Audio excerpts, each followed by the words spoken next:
पहिल्यांदा ते आलेलं विमान आणि पहिल्यांदा असं वरून गेलतं तेव्हा ते चांगलं होतं. नंतर आम्ही घराच्या बाहेरच होतो.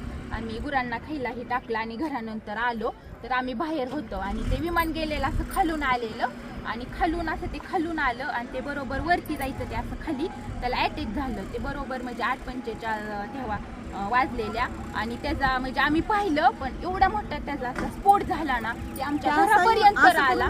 असं ते फिरलं आणि खालीच क्रॅक झालं. ते धावपट्टीवर गेलंच नाही तसं असं जाग्यावर त्याचा स्फोट झाला. आम्ही एवढं घाबरलो तरी पण म्हणजे ते आले वरून पोलीस ही मग आम्ही गेलो. 15 मिनिटं थांबले. मग आम्ही घरून तरी पण आम्ही पाणी आणलं बादल्यांनी पाणी घेऊन आलो. त्यांच्यापाशी पाणी दिलं भिजवलं आणि ती बॉडी अशी साईडला पडलेली आणि त्यांचं मुंडकं ही पूर्ण म्हणजे साईडला होतं ना अशी निम्मी बॉडी होती ती आम्ही पूर्णपणे पाहिलेली बॉडी.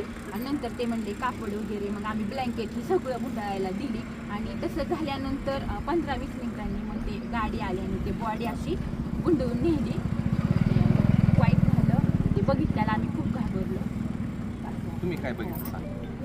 तेच बघितलं ते येऊन खाली कोसळलं आणि मुलं जायची वेळ नेमका टायमिंगच्या वेळ होता 8:45ला. खाली कोसळला असा भडका झाला चाक येऊन माझ्यापर्यंत आलं तिथं घरापाशी.